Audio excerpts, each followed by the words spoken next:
One thing I'm not going to do is have niggas question my realness. I'm the realest nigga I know.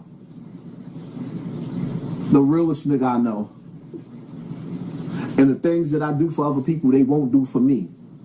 That's what makes me the realest nigga that I know. Or stupid. Or stupid. Because the shit that I did for other niggas, man, listen. That's why I said, let me tell you something, man.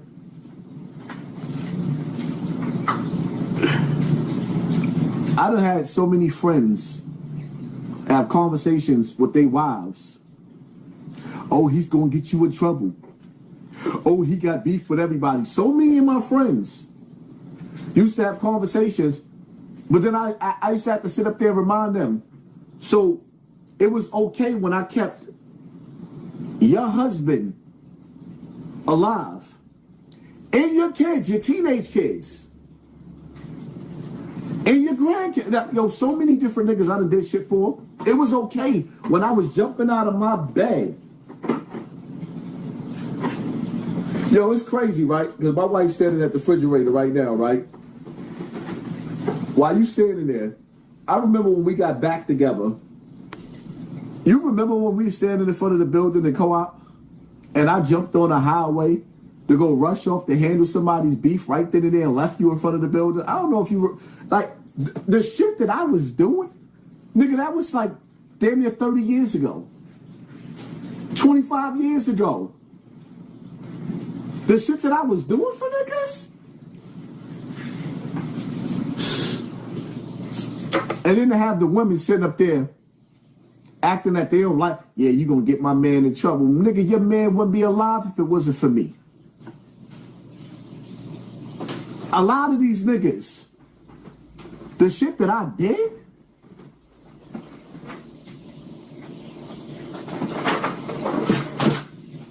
my only regrets is I was too real. My only regret is I stuck my chest out way too much for niggas. I stuck my chest out way too much for niggas.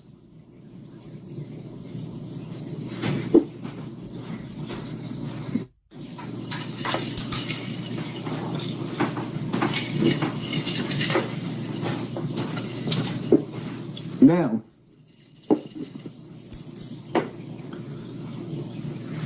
we getting to a time of the point where we're already there.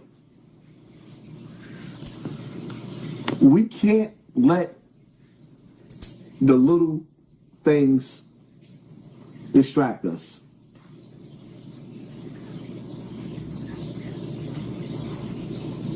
In life, at this point of life, you have to be on your A game. At this point in life, you have to be on your A game. I don't care how old you are, especially for us older dudes, older women, older podcaster, whoever you are. This level of life is going to require the strongest level of you, the smartest level of you, the fastest level of you. Because if you ain't on your A game, at this point in time, now, yo, you ever played a video game and you ran out of quarters? Have you ever played a video game and you ran out of quarters? Especially back in the days when we actually stood at the video game and you put your last quarter in and you lost your last man. That's where we at in life right now. There is no do-overs. You don't get to start over. If you ain't at the best version of who you are right now, game over. You in the movie theater and the movie ends and the ushers come in to clean out the movie theater, you gotta get out. When you don't pay that rent or that mortgage or the car note, You ain't pay that Mercedes-Benz car note. The repo man is coming. Survival of the fittest, only the strong survive. But as we get older, it's not about the might. It's not about the gunplay. It's about the mental. I love when niggas count me out, because they can't see what I'm doing behind the scenes. See, the thing about it is, at this point in time of this level of my life, you can hit the exit, but don't think I'm going to let you back in the door. The minute niggas start distancing themselves, don't ever act like you cutting me off. I don't care who it is. Never look back, my nigga. I don't care who it is.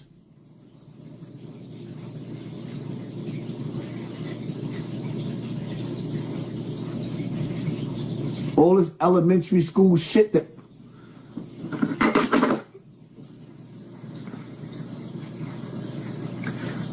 Always good to see Brother Hassan. Always love your balance. Thank you, Charles. I appreciate you, family. Thank you for sponsoring us more. All right, well, I can't see my comment section.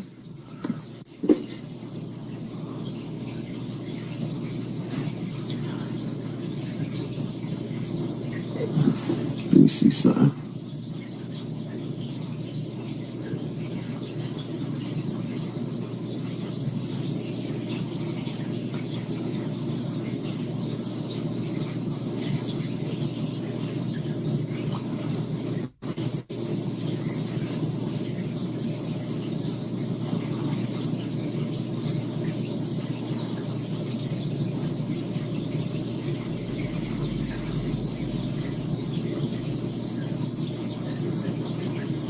You know,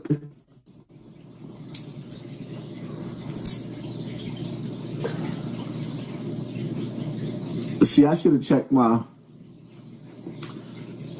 shit, because it's something I wanted to show y'all, right? I like to show y'all examples, right? We have all of these black people in power, right?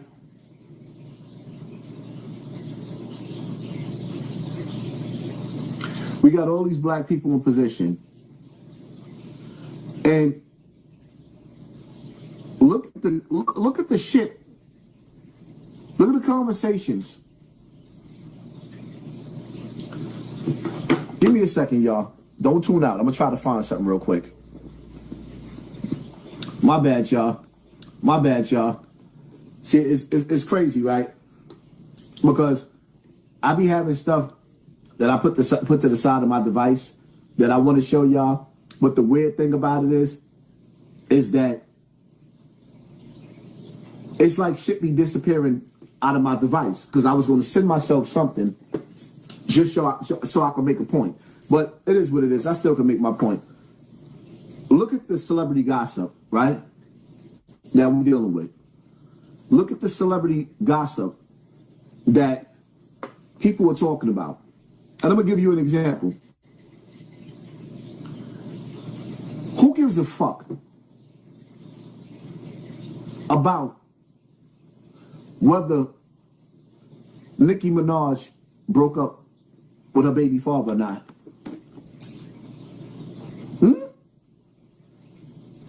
Scooby-Dooby-Doo? Can I ask you again?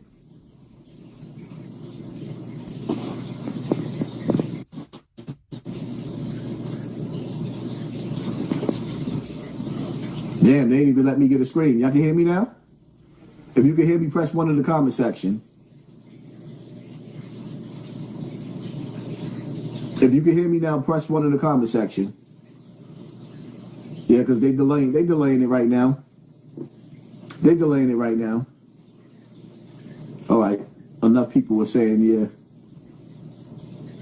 So, y'all notice how they brought us down to 1,000 people, and now it's almost 1,600 people back in the building. You see how they playing with the numbers, but whoever behind the scenes, fuck you. It is what it is. We're going to keep on pushing. So,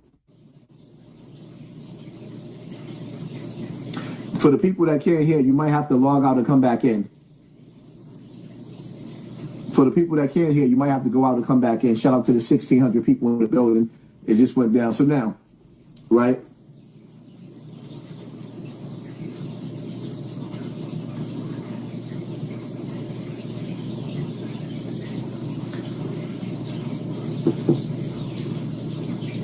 When you look at social media,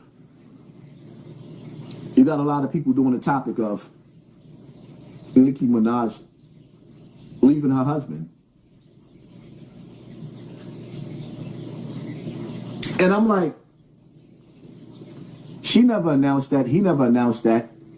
Okay, he got crib that he's registered in the Queens. Maybe he want them to look in a different direction to protect something that Nicki Minaj is doing. Nevertheless, who cares? And then you got the real topics. And then you got the real topics.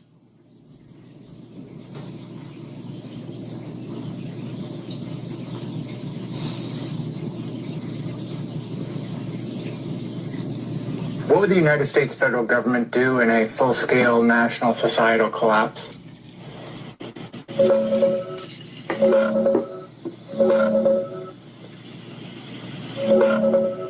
They'd activate continuity of government plans to keep themselves running, not to save society. The federal government's main priority in a full-scale collapse is preserving itself. Leadership succession, essential functions, and command from secure bunkers like Mount Weather or Raven Rock. They'd relocate key officials, activate pre-written presidential emergency action documents, and use the military under the Insurrection Act to restore order where they can. FEMA would coordinate whatever response is left, distributing aid, managing resources, but their own guidance basically says after 72 hours, you're on your own. No big civilian evacuation plan exists.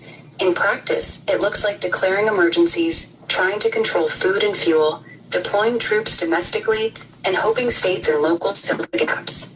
The system isn't built to prevent collapse. It's built to survive one. Can we trust the government? No, not really. The government isn't some evil cabal, but it's made of people with incentives. Power, money, re-election.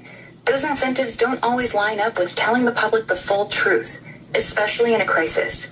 When collapse hits, their first job is keeping the lights on for themselves and critical systems, not holding your hand through it. They'll control what they can. Communications, resources, movement, because that's how you prevent total chaos. Trust comes down to this. They might do the right thing when it aligns with their survival, but don't bet your life on it. Have your own plan, your own people, your own supplies. The government's a tool, not a guardian. Use it where you can, but never rely on it completely.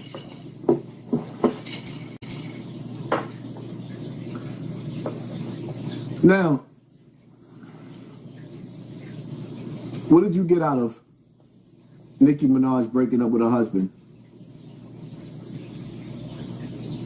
Nothing. What did you get out of what he just said? Everything.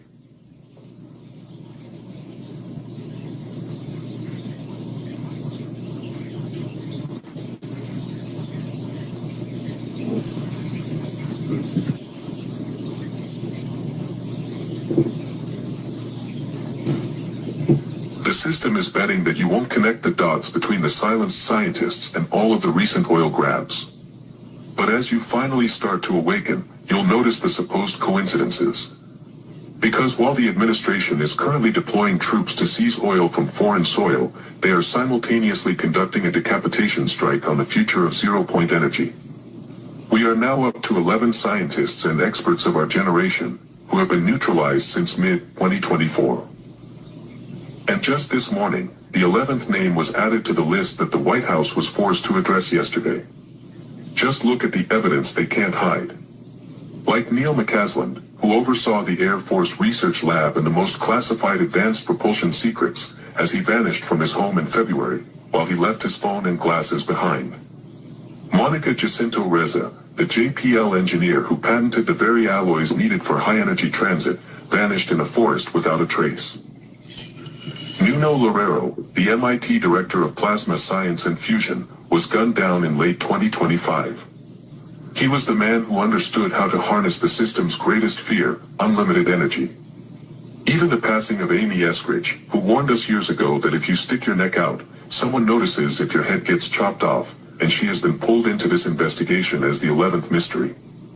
Because oil is the chain that keeps us bound to the wealthy. And if any one of these 11 had succeeded in bringing zero-point energy or true fusion to the public, the oil wars would end, the central banks would collapse, and the control would evaporate. They are stealing the old world's fuel while silencing the architects of the new one. They want you dependent, dark, and distracted, but the pattern is the proof. They aren't just losing scientists, they are erasing our exit strategy. Stay awake and stay decentralized, because they can't silence all of us. We do not forgive, we do not forget. Anonymously enlightening out.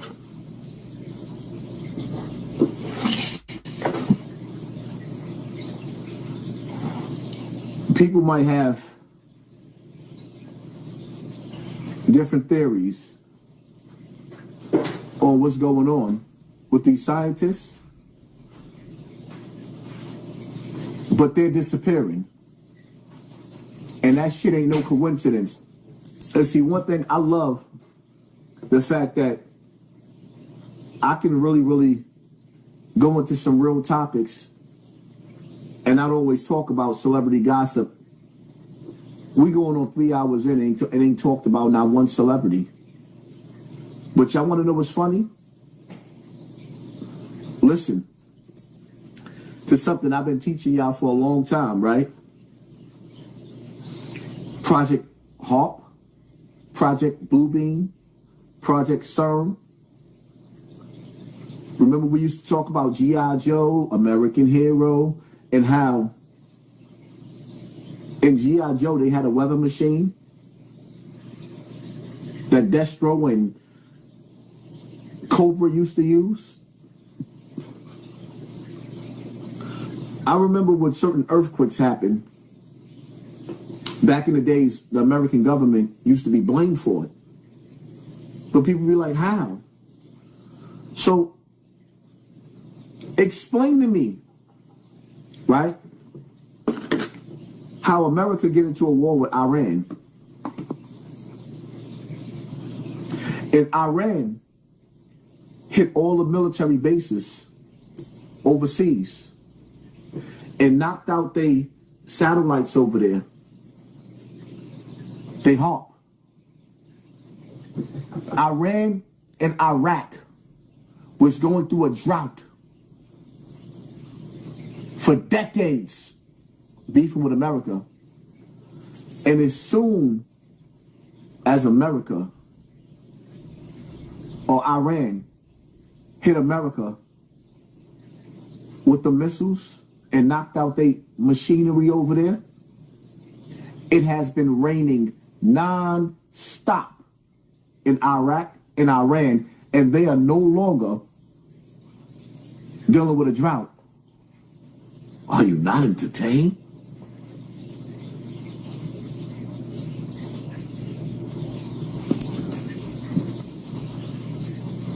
This is huge breaking news coming in. After Iran destroyed U.S. radar installations in the Gulf countries, it rained a year's worth of rain in just 72 hours. Iran destroy American radars in the region. Increased rainfall dams are overflowing after 7 years. The director of Governmental Dam announces that the dam is 100% full. It is one of the largest dams in the country with a storage capacity exceeding 3 billion cubic meters of water. And the main thing to understand is last year, Iran was hit by the worst drought in 50 years, which caused a severe famine and a dramatic increase in food prices. This was the perfect breeding ground for popular discontent and the fomenting of uprisings organized by the enemy. However, in early March, Iranian missiles destroyed all the radars at U.S. bases in the Gulf. Rains immediately returned so abundant that the dams are now overflowing naturally. Is it just a coincidence, or were the American radars used for HARP operations? Was the U.S. war against Iran also a climate war? Coincidence or manipulation? One thing is certain. After years of drought, Iran's dams are filling again, and the questions are only only getting bigger. Make sure to follow for latest updates.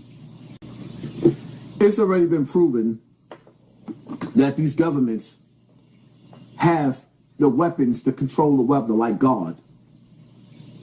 They want to be so much like God that they use the weapons that God has used in the Bible on other countries. So it's clear that they see the clouds and do the things that control the weather.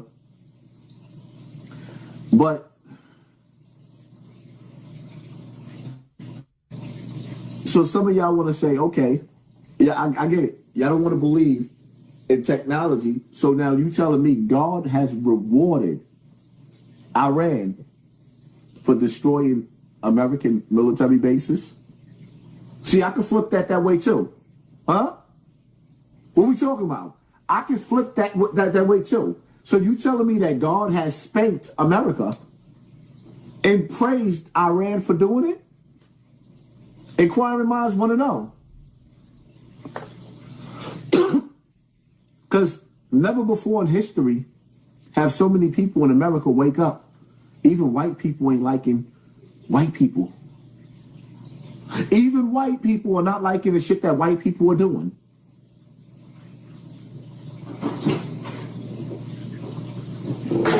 At a certain point.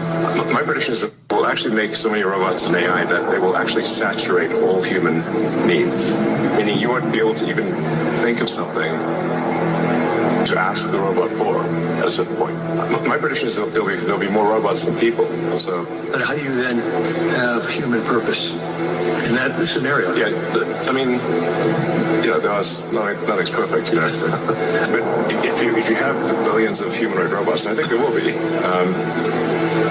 I think everyone on Earth is going to have one and going to want one, because who wouldn't want a robot to, assuming it's very safe, watch over your kids, take care of your pets, if you have elderly parents, and I think we will have those things. So, and overall, I'm very optimistic about the future. I think we're headed for a future of amazing abundance, which is very cool. And definitely, we are in the most interesting time in history. Well, actually,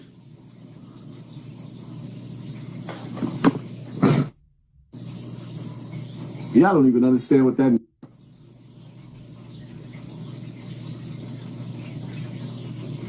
This is death by design.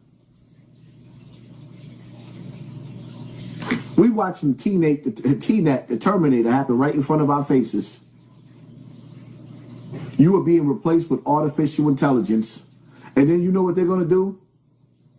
Because there's no jobs, they got to come up with a solution.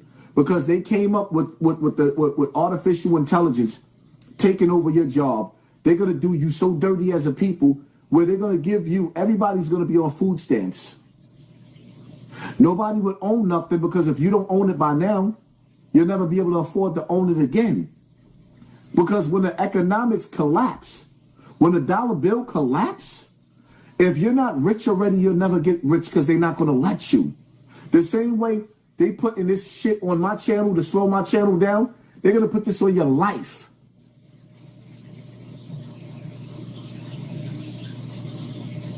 They're going to shadow ban your life. Everything is going to be digital. They practicing this right now with us. Then they're going to start with you. With you.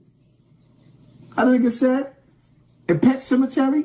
Now I want to play with you. Yeah, you want to play with you now. All these years they've been testing this system.